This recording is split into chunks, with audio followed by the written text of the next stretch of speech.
And we're back again for West Ham Reunited. We're live. We're like Craig David. We're working 7 days a week at the minute. 7 days. We're here to talk about the post-match reaction of the West Ham United game in Genk yesterday. But before we get started, I'd like to thank our channel sponsor, Glazewise, windows, doors, conservatories. If you want anything that done, even tell your mates, your brothers, your nan, your next door neighbour. And then if they mention West Ham United, you get a discount. Because John is a hammer as well. So, yeah, I'd like to promote that. And, of course, our usual plug for Iron Supporting Food Banks. John will be there again on Sunday with his team. So if you could make a donation, or if you're not going to the game, you can make a donation on that website there. That will be greatly appreciated. Jazz, how are you, mate? Yeah, not too bad. We all had fun and games on the watch along yesterday, didn't we? That we'll talk about today. And going back to John, he was one of those many fans that made the trip to Genk, and unfortunately, a lot of them had a lot of issues getting there and coming back. And the game was a little bit, it was what it is. So hopefully they're all back in one piece, and we'll catch them up over the weekend and hear a little bit more about their adventures out there, really. Yeah, no, definitely. Matt, how are you, sir? Yeah, fine, thanks, mate. Absolutely great. Thanks for letting me on again. Always a pleasure to see you guys. Yeah, no, I'm glad you're inside this time, because when you was outside, over the light really cheesed me off because it's freezing here. It is freezing. Yeah, it's a little bit cold inside. It's only about 25 today, so I've got. Oh no, my heart bleeds for you, mate. My heart bleeds for you. But Jazz, I'll let you introduce our guest because I only met Ian about 8 minutes ago. Ian, me and Ian used to be one of those regular people on Hammer's Poles sort of channel from sort of probably 2 years ago now, and I've been trying to get Ian on our channel for a couple of weeks, and luckily he's available today, so I'm really grateful for him. And so Ian, introduce yourself and hopefully a little bit about what you're trying to do on the podcast scene really as well. Yeah, hi, my name's Ian. I'm from FDT TV. First of all, thank you very much for inviting me on. He's most appreciated. But so we're a couple of friends on the podcast scene that are just talking football, everything Premier League mostly. We do international breaks under duress. But yeah, we like to rub in Mike's face that West Ham are the second biggest club in London currently. Yeah. Soon to be the first biggest club in London. But yeah, it's all good fun. Come check it out. What a shirt! I just noticed it. What a shirt, mate! Love it. Iron Man. Yeah, I bought that one. I've got it hanging up. Yeah, it's brilliant. It's one of my favourites, if I'm honest. So I thought I'll grace it with its presence. No, we're very lucky. Very lucky to have, like I said, this is like a big family, and like you said, Ian, it's obviously your first time. Hopefully, we don't scare you off, and you come back again. Matt, it's not Thursday night ramblings, because that might scare him off. Thursday mayhem. It's normally a 3-hour show where we just talk absolute crap. That sounds like a bit of me, to be fair. But it's brilliant. It's brilliant. It's like a car crash. You're scared of it, but at the same time, you don't want to stop. we have known to start about 9 and end at early hours, but it was great. And even this show, we're not really formal. We're just set up a platform for people like you and Matt to express your views and love for West Ham, and we kind of join in now and again. But it's more about you guys. I want get your views out there, because sometimes I used to be on shows and I couldn't get a word in, mate. Yeah, perhaps I'm doing the same now, but I'm just it used to be like that. So yeah, all relax, chill out, and let's go on a West Ham journey. Really, yeah, fantastic. Before we get into the game, I'd like to say a huge congratulations to the team. Obviously, we didn't get the win, but technically we're through already. We might not win the group. That's still mathematically not. That might not happen, but the likelihood is that we will. But congratulations to the team. We'll start with you, Ian, first. Did you expect it to be done and dusted already? Through? If I'm honest, no. I like to be the pessimist of the West Ham fan and think we're going to do really bad, and then we can't we always exceed expectation. But to be flying high as we are, I can't think of a better season, if I'm honest. In Europe, still in the cups and sitting fourth. You can't beat it. I think it's a normal year, to be honest. It's just like standard for me. As the Tottenham fan said at work, our dreams always fade and die, but hopefully we're proven wrong. Yeah, they've come out the woodwork again. Yeah. God. I know they've got the best manager in the world, didn't they, at the minute? Oh, they're gonna finish fourth now. Oh, wow. No, Jamie O'Hara said they're going to win a trophy now. He said they're going to win a trophy. Yeah. Don't know what trophy it is, but they said they're going to win it. Yep. Matt, did you think it'll be done and dusted already? No, to be honest, I'm not a pessimist specifically, but I have to admit, after the first game against Zagreb, away from home in the first round, that's when I really thought to myself, well, if we can go in that first game, first chance in Europe for a long time, away at not a bad team and a team that's used to getting year in, year out European football of some sorts, and we put on a show like that, got the result, followed it up obviously with 2 home games, then I had absolutely no doubt about it now, and to be honest, I even think we've become a victim of our own success in the fact that maybe a draw is a little bit bittersweet, to be honest, isn't it? Yeah, no, I agree. Like, going into the game, I'm not going to lie, I thought it was going to be more comfortable than the first leg. I thought they're going to come at us and it'll be us for just a matter of how good our finishing was. But obviously, we'll start with the starting 11 first. Let me just bring it up on screen for people who may have not watched the game. Jazz, we said it on the watch along yesterday. I was very surprised with this 11, was you? What it was, the formation was the same one we used at home. Okay, that's fair enough, but it's not one I am familiar with or like in our setup. I either like 4-2-3-1 or I like the one where we got 3 centre backs at the back with Craswell, one of the 3, and you can use Masuaku, whoever is wing back, Gafal, whatever. This one doesn't make any sense because it looks like you're pushing another CDM on the wing, and the way the game developed, we'll talk about a bit later. Yeah, formation for me didn't make sense in terms of people in there. God, I wanted Masuaku in to fill in for Krezi, so I wanted Krezi to have a rest. Yep. I wanted Antonio not even to fly out there. I did not want Rice to start. So, summarizing, I wasn't happy. I wasn't happy to get 3 because this game on Sunday, I've got so many family members for Liverpool. We need to do it, mate, and we go to second place, and they're probably the best team in Europe at the moment, I think, on form and Salah. I'm not happy, mate. Especially like you said, a lot of these people played most of the game, so formation was wrong, and 3 of the players shouldn't have been in the lineup for me. Yeah. Yeah. No. Matt, what about you?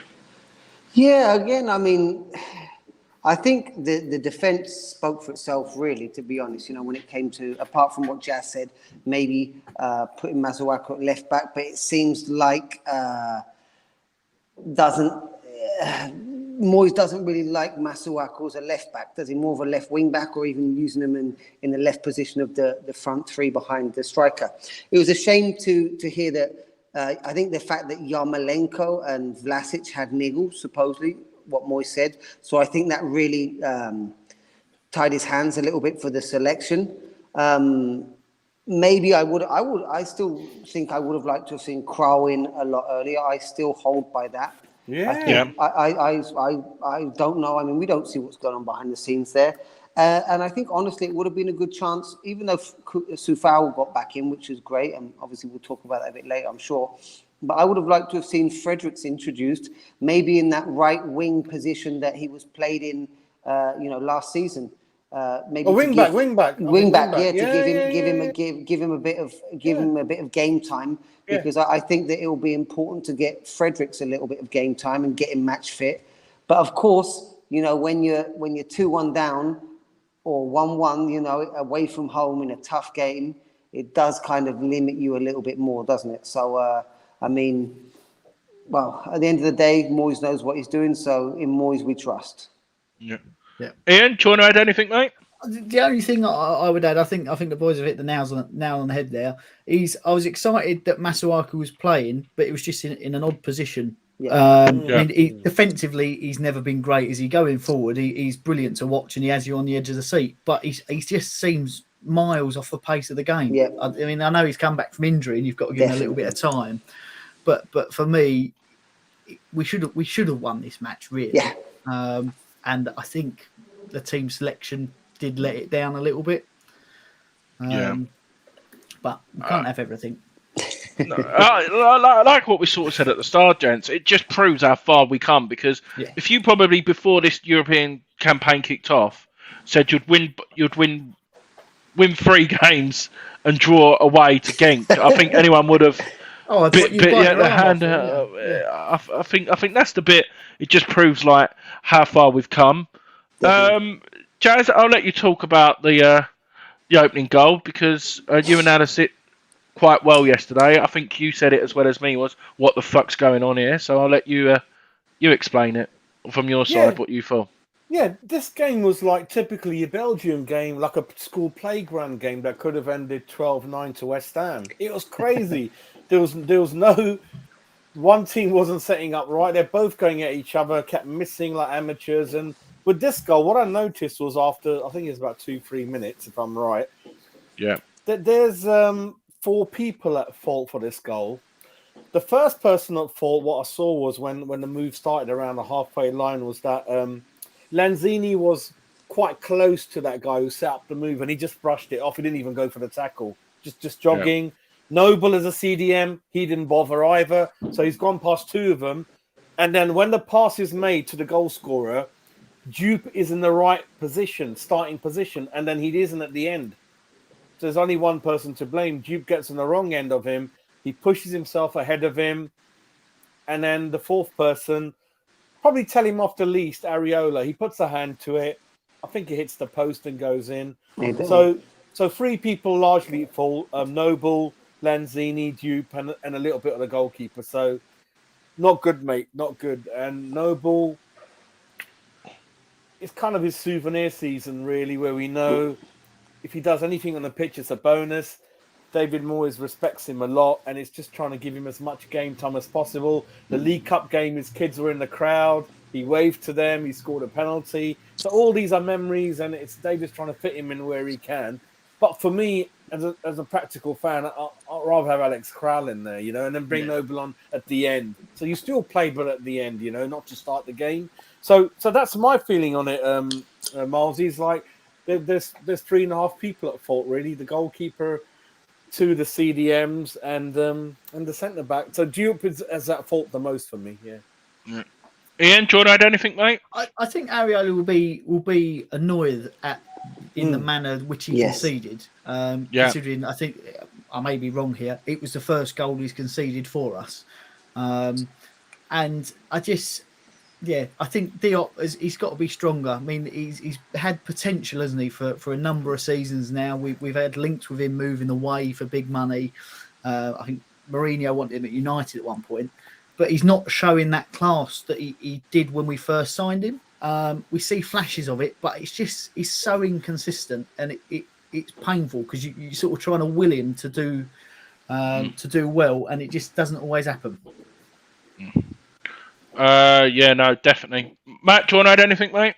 Yeah, I think it's an excellent analysis by both you guys. I just, Jazz, I want to say as well, like you said, the half-assed tackle from Lanzini. If you look a couple of touches before, he actually didn't go up well for that header. There was a header about 2 touches before it where he literally got beaten completely clueless.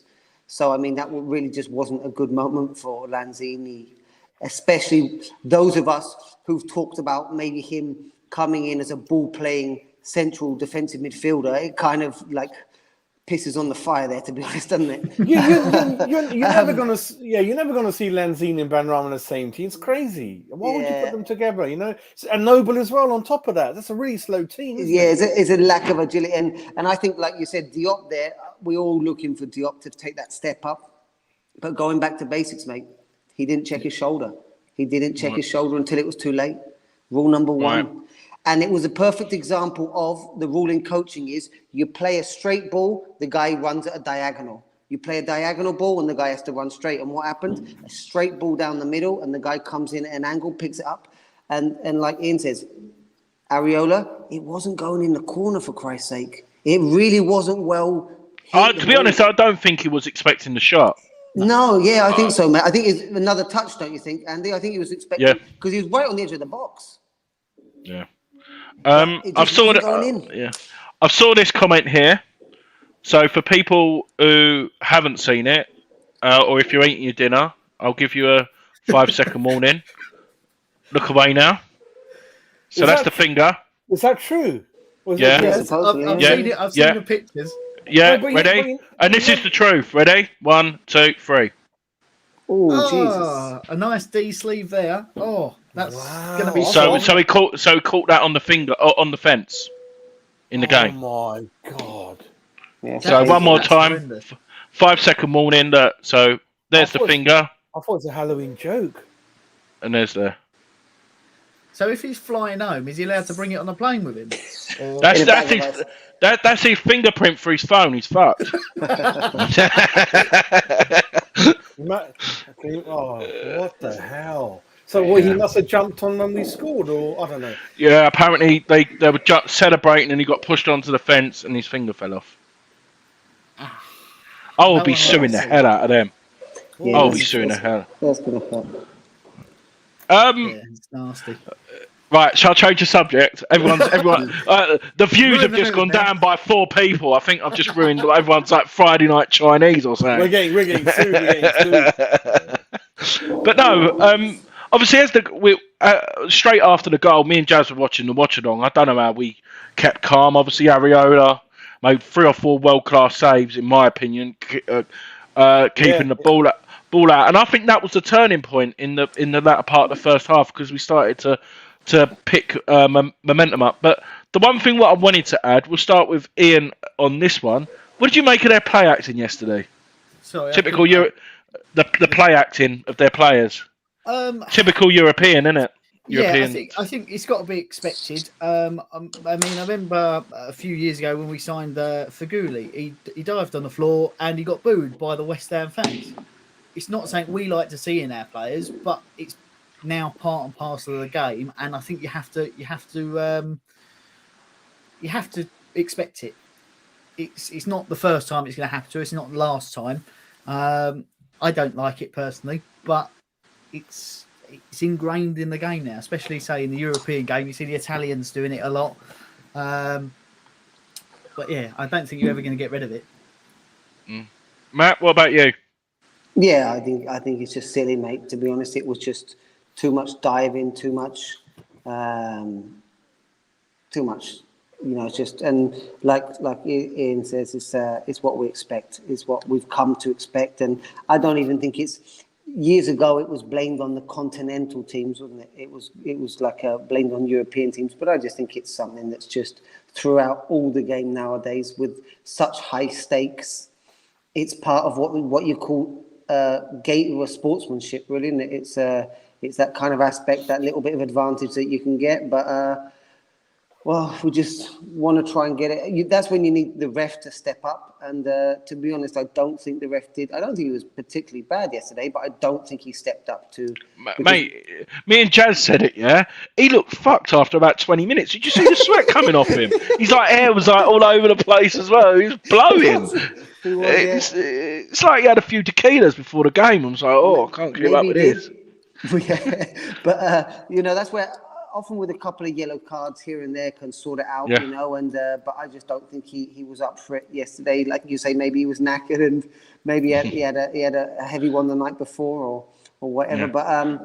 But I think that just something. To be honest, we can't use it as an excuse because to be honest, we were pretty crappy the first half. To be honest, it was one of those first halves that it looked like.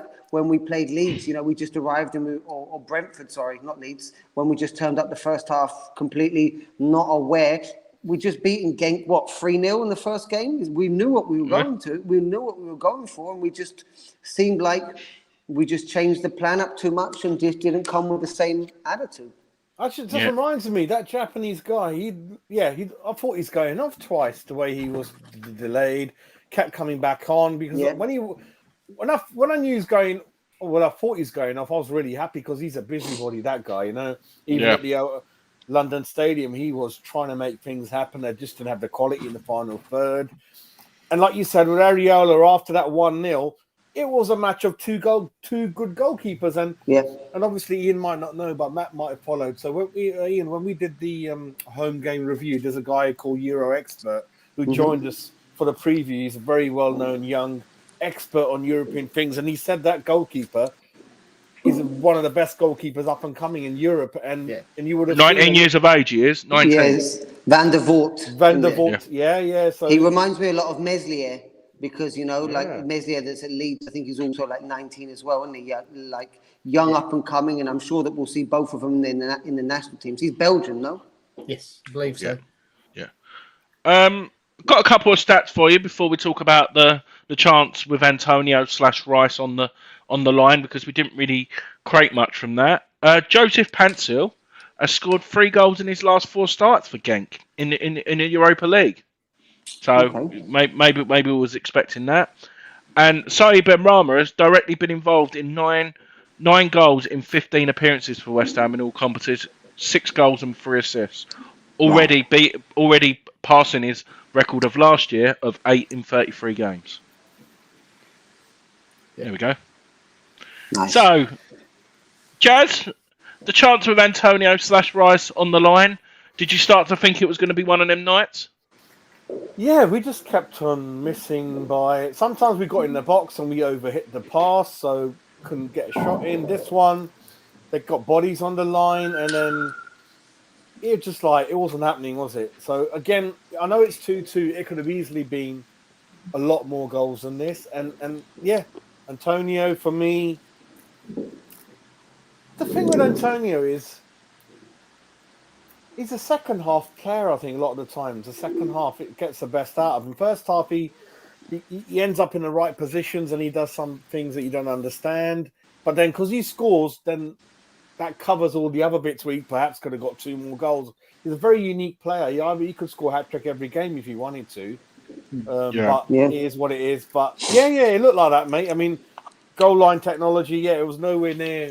It wasn't even over. The ball wasn't over. Even a half wasn't over the line. So it didn't look like it, but it just felt like we're not helping ourselves. We're getting in their positions against Genk. And if you played Genk, 10 times, you probably win 8 times at least, I think, knowing our kind of Premier League. But I think Genk turned it into a Belgium League game.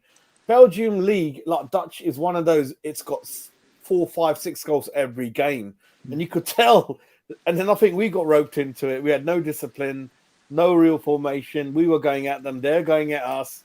Yeah. 2 good goalkeepers that kept getting in the way of it, and they get their foot in it. And it was crazy. Yeah. Gents, does anyone want to add to that before we move on to the second half? Yeah, I think Genk defended well. I think you've got, like Bill West just said there. Hi, Bill. You okay, mate? I think they defended well. I think I was about to say, Bill's saying exactly what I was about to say of Sadek and Lucy. I was about to say between Sadek, Lucimi, and who's the other guy there, Horovsky, the central defensive midfielder.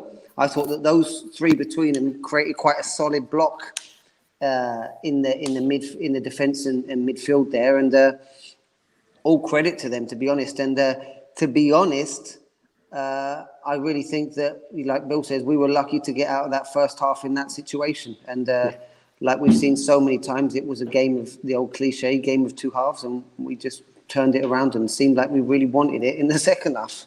Yeah, I think you're right there, Matt. It was a proper Jekyll and Hyde performance, wasn't it? Yeah. The goalkeeper, Van der Voort, I think I pronounced that right. Yeah.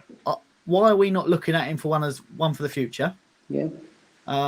Because if that's not just a one-off performance, which from what I've seen and heard from Genk fans, it's not. Surely we should be getting in there early before he signed up to a big club. Because if he's going to go that way and play that, he's going to end up somewhere huge, isn't he? Well, like Meslier, how much is Meslier going to be worth in a couple of years? 50, 60, 70 million. I mean, easy. Yeah. Tell you what we should do as well, because the rumours are obviously.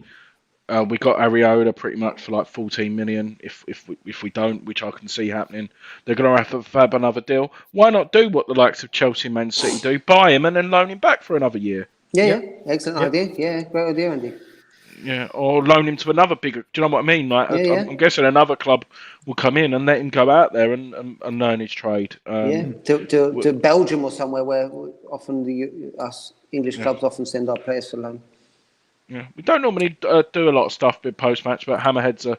So, do you think Masuaku's time at the club is coming to an end?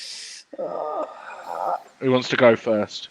Well, I'll jump in. Oh, no, go on, Matt. No, go on. No, I think the next 15 games is make or break for him. He's either going to get up to speed quickly and become sort of that attacking force he once was, or he'll just, well, as our song says, he will fade and die, and that will be the end of him.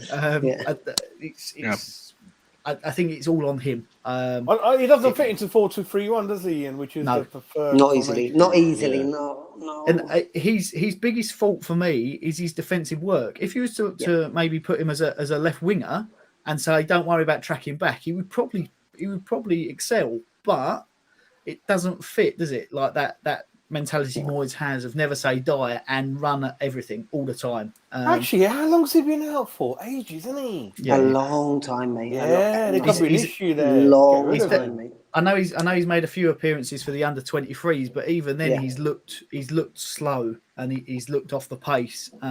Where you think his footballing brain should be that much more developed than the under 23s team. That he should. It's like a duck out of water, isn't it? But yeah. See. For me, I'm going to get slagged. I think, like you said, going forward, like he doesn't know what he's doing half the time. And I know everyone goes, "Oh, it's all about like I'll bring Hammett." Like he's never been an attacking threat. 1 goal and 5 assists, but it might. But the assists could mean anything. You don't have like part assists. So say for example, if he's run all the way down the ring, crossed the ball in, and I'm just giving an argument saying Antonio knocks the ball down or Soucek for Antonio. Masuaku don't get the credit. I'm just giving that as an example. I think assists and goals doesn't really. It's good for like a striker or something like that. But with regards to a winger, like what he done before he got injured when we was playing that back five at the start last season, like Leicester, he was one of our best players, and we sort of faded away when he got that injury. But like you said, it's all about opinions at the end of the day. Do you know what it is? If we, fingers crossed, we are truly on an upward curve. It's not just it's 2.5 years now, and we carry on. If you remember, I know it sounds cruel, but if we carry on in the way we are, then some people are going to be regarded as not lovely people, fond memories, but not quite exactly for the next step. So if you remember Alex Ferguson joining Manchester United, he got rid of Norman Whiteside. Brian Robson took a little bit of a Paul McGrath, who Villa's Player of the Year 2 years later, got rid of him. Remy Moses, and even Arsenal George Graham, he got rid of Charlie Nicholas. So sometimes when you're going far level above than what you think, some of these people are not going to be there. And I know we might think they don't deserve to because they've done all right, but it's technically the right thing to do. And if we carry on, then Masuaku and perhaps 1 or 2 Fredericks. Fall. Yeah. I agree with you guys completely. Only thing that I'll leave there, not to repeat what you guys have said because you hit the nail on the head, is the 2 factors that have improved so massively under Moyes are 2 of the biggest areas of opportunity for Masuaku, which is consistency and work rate. Work rate, yeah. I think that's the issue with Masuaku. No one can doubt his skill. Like you said, putting him in certain positions is like trying to put a square peg in a triangle hole, you know. But I think that's the 2 things that Moyes has given us: consistency and work rate. Apart from that little spell that Andy mentioned, that Masuaku was at his most consistent before injury, but he was in a position that permitted him to be. That we no longer have that back 5, you know, that allow him to fit into that same position. And to be honest, his work rate has never been noticeable. And now he's up. His only real competition is to fit into that front 3, maybe on a left attacking midfielder position, because I don't see where else he can fit in really. And he's up against Fornals, Benrahma and Bowen, whose work rate, consistency, they've got it all. So I just think that, like Jazz says, maybe in this transition to the next step, he'll be one that's left by the wayside. Yeah, no, definitely. Like I said, I don't want to dedicate this to Masuaku because I want to be done by 7:30 because of West Ham Fan TV's Friday night pint as well. Yes. And I want to give 10 minutes. We'll do 10 minutes to talk about the two goals from Benrahma and the own goal, and then we'll finish off the last 5 for man of the match, which we pretty much know who it was. Jazz, the equaliser. Really worked team goal. Do you reckon? Is there anything? That's West Ham of old, isn't it? That first goal. I thought Antonio. I didn't want him to play, and I thought he's having not a very good game. And he went off, and we scored 2 minutes later. So what happened was Rice won the ball in the middle. He slipped Lanzini in. He found Kufal, and then there was room in the box. So if Antonio was still on the pitch, I don't know if he would have not let Benrahma come onto the ball, but then not quite do something himself. I thought it just, when Antonio went off, spaces were created, and Benrahma found himself in space. Great finish. So that's how the goal happened. Rice, great Lanzini, saw Kufal in space, slipped it in. Perfect, mate. So I think that helped us a bit. I think Antonio's a brilliant player, but sometimes the game's just not for you, and I've kind of helped us. I want to quickly. Sorry, I said we was going to talk about it, but I want to talk about Soufal because he's getting a lot of stick. Yeah, don't get me wrong, he should have had at least 2 goals, but obviously he got an assist, and the way in the last minute, obviously if he just passes that across, obviously Benrahma gets his hat trick because of his injury, because of the amount of games he's played, and the high standard he's set. Ian, do you reckon that's why it's our high expectation of him now? Quite possibly, because I mean, when he come in for £5 million, I'm sure I wasn't the only one who went, "Who? Why are we buying him?" And he's blown me out of the water and quickly become one of my favourite players who I like watching. I think any other game he would have got to easily, possibly even a hat trick himself. But he's had a niggle. He's come back. He's still running at everything. The work rate is phenomenal. I don't think you can be too harsh on him. I really don't. You don't think it's one of those give him a new contract? I don't know why it keeps happening though. It's not luck, is it? It's a big trend, isn't it, in football? Yeah, but I don't think he's like that. I don't think he is. He still gets the bus everywhere, so I don't think he'll come into it. I know exactly what you mean. You get like really hard work to get a new contract. As soon as it's been given, then okay, take my foot off the gas a bit. But no, I just think maybe give him time. He's got stern competition in Ben Johnson, hasn't he? So yeah, iron sharpens iron. Yeah, still sharpens steel. Definitely. So they'll only get better. Do you want to add anything in with regards to the first goal? Simple football, really. I think sometimes we try to overcomplicate it far too much, and as soon as we play some quick, simple passes, we open them up like a can of sardines, and away we go. Happy days. Yeah.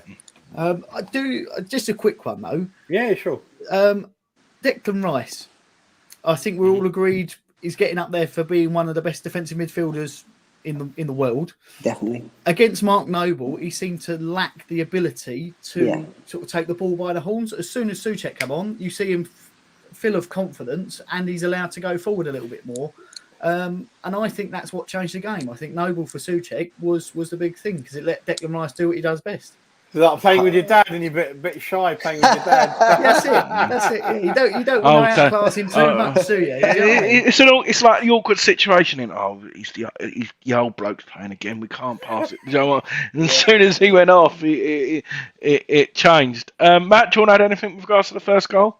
I think they've got it spot on. I mean, just quickly on Soufal, I think, honestly, I think Soufal is the better player at this moment, but Ben Johnson's more informed. So, I mean, that's out of doubt. And I think it's very little between the two of them, but I still think that. I think Soufal, that's what I like about Soufal, those kind of cutback for the players arriving, what they call like the second wave players, like those players, there's awkward players that when you play as a centre-back, or defensive midfielder really piss you off because they're kind of floating like 25 yards out and just step up 5 or 10 yards in a second, and they're just to slot it in, from the outside area of the box. And that's what I like from Soufal. He's got a better eye than Johnson for that at the moment, obviously, at the moment. And I think that we're too quick, a lot of people, to criticise Soufal for that. But the goal, like you said, was a really nice goal. And just to say about the thing about Noble, it definitely is true, exactly what you guys said. And I mean, we suffered so many years, didn't we, of having a midfield that got ran through all the time. How many years did we suffer of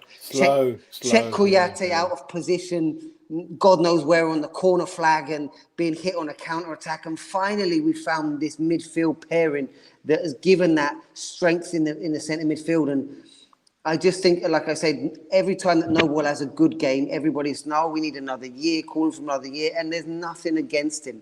But I just think that, like you said, that last 10, 15 minutes is ideal for that. And this is where I don't know whether Moyes feels like there's a commitment, that he has some sort of unspoken commitment with with Noble to play him, but it's time to let the young guns reign free there and give us that, because the key to central midfield in the modern game is agility, mobility, and that's what we just lack when Noble starts.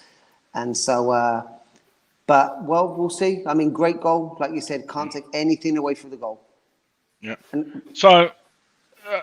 So Jazz, we'll start with you. The second goal, everyone says he was a little bit lucky, but that's pure genius, isn't it? I'll tell you what, it's all about him. He picks it up. The goal is not even on. There's 4 defenders around him, and he just decides to go past all of them and then put it in the back of the net. And one thing I didn't notice about him before he scored the goal, I kept thinking he's not putting enough power in his shots. He's caressing the ball too much. And I'm like, come on, give it a bit more of a welly, you know? Yeah. But this goal was pure kind of West Ham skill, Devonshire type, dare I say. McAvenny used to say about Dev world class, goes past 9 of them, and he just pushes the ball past the post. And if Dev could finish, he'll be, whatever. But so Benrahma was like, this time because sometimes, I don't know what David Moyes teaches, and sometimes perhaps we're too much of a team. So, which has worked. Some of the goals have been looking up and passing it to the person in a better position than you, and that's brilliant. But this was selfish. Like, maybe he thought, I need to do something because I've messed up a few chances, and what a goal. Banging in, mate. Yeah, past a good goalkeeper. Took it on 3-4 of them. Brilliant. But Ian? before we do that, Miles, he's a shocking miss by Dawson 7 minutes before with a header, if anyone remembers, where he should have put that one in. Didn't expect that. Jazz, I'm trying to find the positives, but I agree. We was just talking about a wonderful goal, and then, I know we missed a couple of sitters, and including Soufal, like what we mentioned. Ian, if you had to pick, I know you're going to talk about the goal as well. Who does Benrahma? It doesn't have to be a West Ham player. Who does Benrahma remind you of? Who does he remind me of? But I want to say he does have, and some people are going to go mad. He does have some shades of Payet in him, where he does, as soon as he gets the ball, you're on the edge of the seat. What's he going to do here? That's if he can get to that level and stay there consistently, then we're all laughing, aren't we? Really. I mean, in terms of the goal that he scored, the few Brentford fans that I know have all said we knew him as the Nutmeg King. He was putting it through people's legs for a laugh. And I think this season he's stepped up his game. He's got a little bit of confidence. And we're starting to see he's more bulky, isn't he? He's more stronger. Yeah, he don't get knocked off the board. But so last season he'd get a run of say a game and a half, and then he'd be dropped for a few. And I think now he's playing consistently. He is starting to come into his own, and I think we'll continue to see that. And if I'm honest, I reckon we could see him nutmeg Van Dijk at the weekend quite easily and just run away with it. I want him to dominate a big game. He's got that potential, isn't he? It's just whether he can really. I think Berkovic and Benin are a little bit more quicker than him. I think he's got to get to that level yet for me. Them two are a bit higher for me. Yeah. I see a lot in Benrahma. I mean, what I liked about that goal more than anything, I don't know whether it looked like it even could have been a toe pump with the left foot. It reminds me of the one where who was it against? Was it against Tottenham? I don't remember who it was. When the long ball came over for Fornals on the left foot, he ran it on a bit and then wellied it in with the left foot. I've forgotten what game it was. Yeah, I know what you mean. But it's just, like you said, it's just willing to take that chance on than anything. And if I was to answer that question, I can see a little bit of Kaká in him. Do you know that kind of style of player, like Kaká, the old Brazilian player, because he's got that little bit of cheekiness, like you say, the nutmeg, but he's quite willing to hit it. And or maybe like Hatem Ben Arfa, who was one of those players that never really lived up to his potential, but he reminds me a little bit of like a Hatem Ben Arfa. I think David Moyes has given me a couple of hints in his interviews, and Benrahma is scared of doing too many individual tricks. I think Moyes has told him off, and he did say last week that Lanzini came on. I think the other game he created one. So Benrahma is very scared and aware of David, and he's not allowed to do too many individual tricks. He has to look up and work more for the team. So he could have turned into a JJ Okocha quite easily. I don't think David will want that. I think the difference is with him is we just proved yesterday when he made that change, Fornals went out on the left and he was in the middle. That's where he's at his most dangerous. He's driving at when he's out wide, he normally gets doubled up on, and then don't get me wrong, he's got the ability, but he's got to do that extra step. Do you know what I mean to get by? But to wrap it up quite simply, I'm guessing he's everyone's man of the match, or is anyone going to give a shout out to anyone else? It's got to be Massimiliano, isn't it? No, Areola. Areola's not a bad shout though, because he kept us in the game. I know. No, he did. But no, I think it's I think we've got to give it to Ben. He's not Benny often Boy. going to have a man of the match who's not Declan Rice when he's in the team. So I think we've got to take advantage of giving it to him now. Yeah, no, definitely. And we'll quickly finish it up with a couple of minutes. Is Soucek's desire? Is too much desire? Was that the fault for the own goal? He tried too much to get much power. Like if he tries to just glance it away, I think it goes wide. But where he's tried to head it hard, do you know what I mean? To clear it, that's what's diverted it goalwards. I think it may be a little bit of lack of awareness of who else was around him, because he had a lot more space than what. There's no danger, was there? Ian? I don't think there's any danger. And I think it's freak goal. Yeah. I think Dave will look at the two defenders why you didn't cut out a cross in the first place in the corner. Kafal and someone else. And 9 times out of 10, that goes out. He hits it. He nods it out, but it's just one of those freak chances. And like you say, Andy, Soucek is one of those players that you can see when he loses the ball or doesn't win a tackle. You can see in his eyes he wants that ball again. I mean, you can't.